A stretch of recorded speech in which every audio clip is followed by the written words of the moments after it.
Hello fellow modelers, Bruce here. Today I'm going to take a look at how I build guardrails for my bridges using old rail and fabricating my own guardrails. We'll start by taking a look at a few guardrails, both model and prototype, and then we'll come back and I'll show you how I make mine. So let's go.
Well, I think we've seen some guardrails that are very tidy, both in the model form and on the prototype, and we've seen some that are pretty darn messy. Looks like they just picked up some scrap used rail and spiked it in place.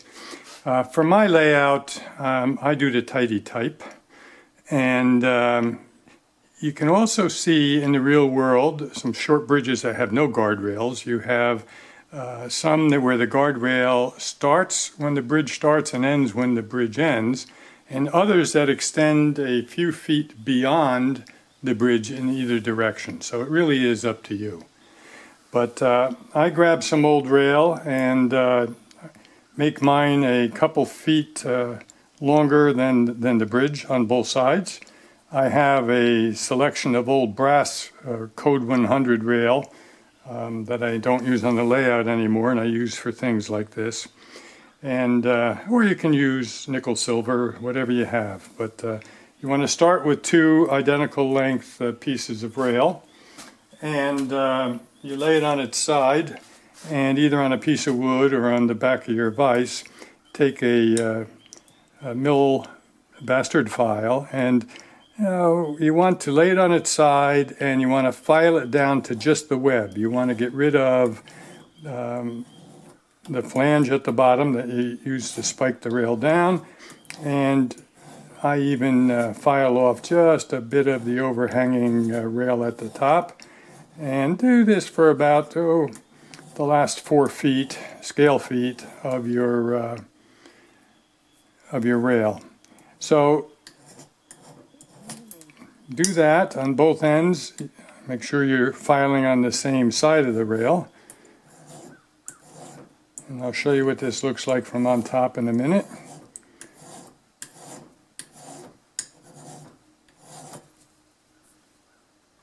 All right, let's see.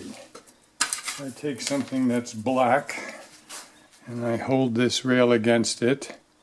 You can see, I think, where I filed down the last 4 or 5 inches of it down to just the web. Okay, next.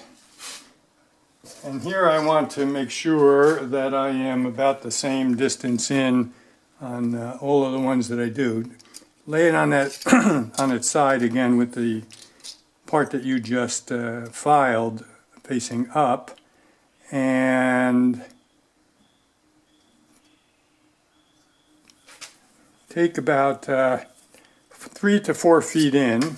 So in my case, I can go right to the end of the piece that I filed. Take a triangular file, and we're going to file a notch into that web. You don't want to file all the way through, but you want to get a visible notch.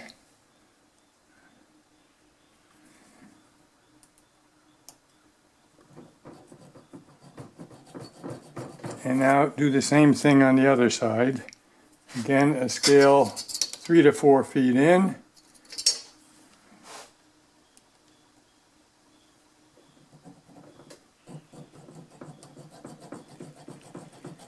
And again, cut a notch into, or file a notch, I should say, into that web. Okay? Then you're going to take a pair of pliers and you're going to bend these inward.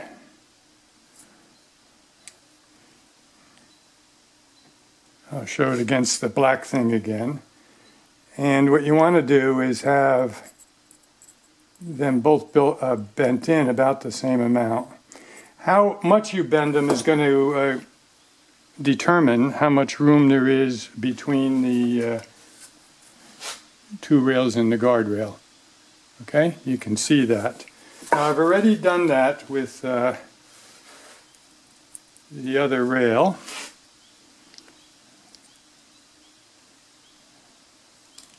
And so this is how far apart they're going to be. If you want them further apart than that, then you bend these further in. Okay? All right, next up is some soldering. So I'm going to turn this off a second just to get myself set up to do the soldering, and then we will continue with the video. Okay, on with the soldering. What we're going to do is put a pool of solder on each of the areas that we have filed and bent inward.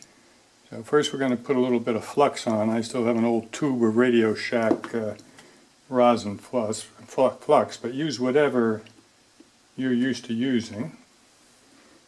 And we're really going to just kind of tin, I think that's the proper term, each of the 4 areas that we had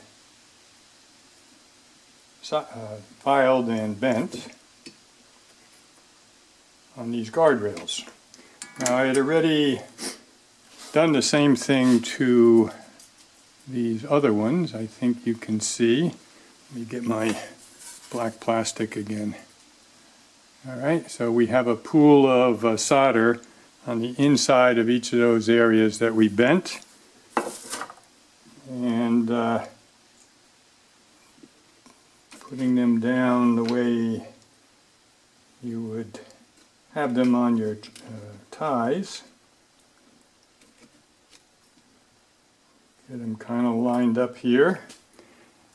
What we're going to do now is simply take our soldering iron, and while I hold these in place, let me just make sure I got them together. There I do. Keep your fingers back a little ways because this does conduct heat, obviously. Let's put some heat on here and melt that solder together.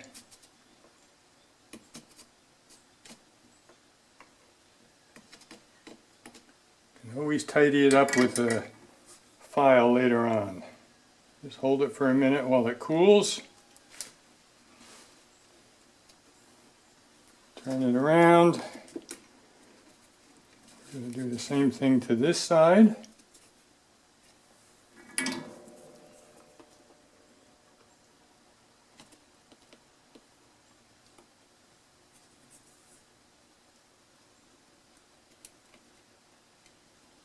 Adding a little more solder to this one.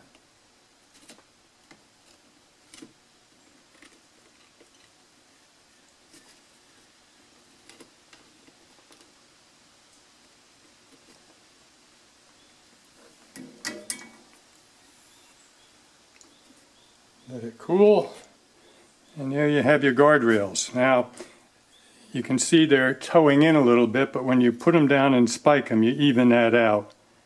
So all that's left to do is I wipe off the excess rosin with a cloth and a little bit of isopropyl alcohol, and for this you can use the cheaper 70%. And just kind of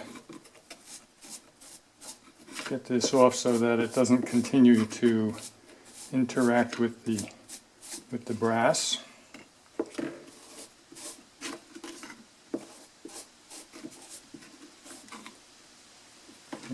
if you want to just tidy up your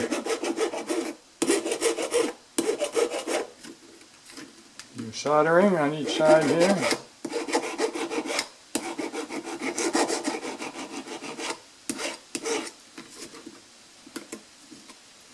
Now, when you install these,